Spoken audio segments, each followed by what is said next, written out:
اعوذ باللہ من الشیطان الرجیم بسم اللہ الرحمن الرحیم۔ سب سے پہلے میرے تمام سننے والوں کو السلام علیکم ورحمۃ اللہ وبرکاتہ۔ میری آج کی گفتگو کا موضوع ہے استغفار کرنے کی دینی اور دنیاوی فائدے۔ اس سے معلوم ہوا کہ اللہ تعالیٰ کی بارگاہ میں استغفار کرنے اور اپنے گناہوں سے توبہ کرنے سے بے شمار دینی اور دنیاوی فائدے حاصل ہوتے ہیں۔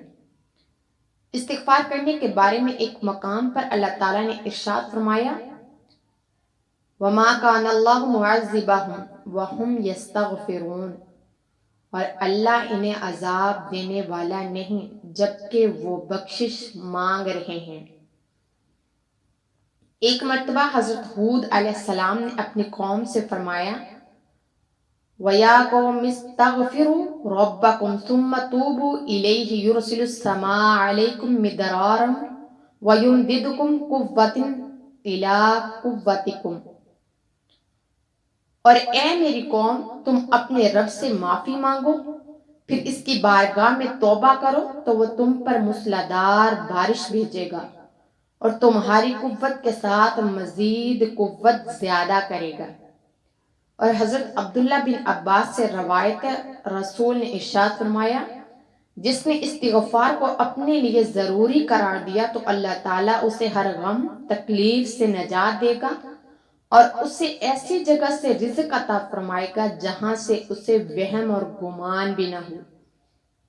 یاد رہے کہ اولاد کے حصول، بارش کی طلب، تنگ دستی سے نجات اور پیداوار کی کثرت کے لیے استغفار کرنا بہت مجرب قرآنی عمل ہے۔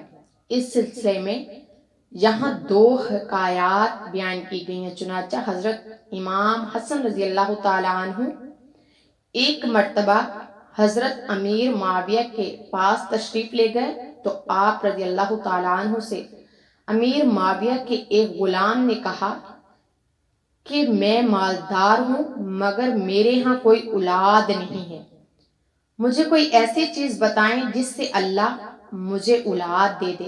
آپ رضی اللہ تعالیٰ عنہ نے استغفار پڑھا کرو فرمایا۔ اس نے استغفار کی یہاں تک کثرت کی کہ روزانہ 700 مرتبہ استغفار پڑھنے لگا۔ اس کی برکت سے اس شخص کے ہاں 10 بیٹے ہوئے۔ جب یہ بات حضرت امیر معاویہ رضی اللہ تعالیٰ عنہ کو معلوم ہوئی تو انہوں نے اس شخص سے فرمایا کہ تم نے امام حسن رضی اللہ تعالیٰ عنہ سے یہ کیوں نے دریافت کیا کہ یہ عمل حضور نے کہاں سے فرمایا؟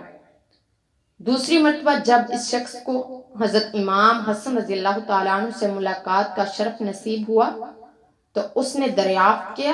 حضرت امام حسن نے فرمایا کہ تو نے حضرت ہود کا قول نہیں سنا جنہوں نے فرمایا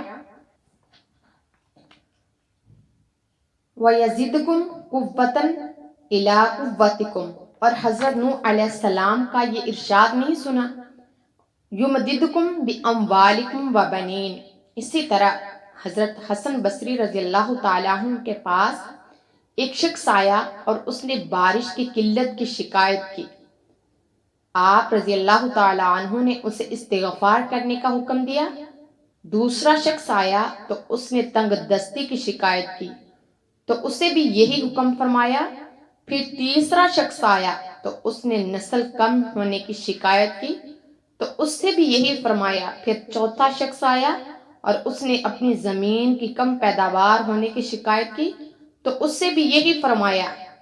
حضرت ربا بن سبیحہ رضی اللہ تعالی رحمۃ اللہ علیہ جو کہ وہاں تشریف فرما تھے، انہوں نے عرض کی کہ آپ رضی اللہ تعالیٰ عنہ کے پاس چند قسم کے لوگ آئے اور انہوں نے طرح طرح کے سوال کیے اور طرح طرح کی حاجتیں پیش کی۔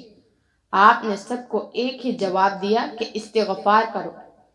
تو آپ رضی اللہ تعالی عنہ نے ان کے سامنے یہ آیت مبارکہ پڑھی استغفروا ربکم انہ کان غفارا یرسل السماء علیکم مدرارا ویمددکم باموال وبنین وَيَجْعَلْ لَكُمْ جَنَّاتٍ وَيَجْعَلْ لَكُمْ أَنْهَارًا۔ اللہ تعالیٰ ہمیں زیادہ سے زیادہ استغفار کرنے کی توفیق عطا فرمائے اور اس کے دینی اور دنیاوی فائدے حاصل کرنے کی توفیق عطا فرمائے۔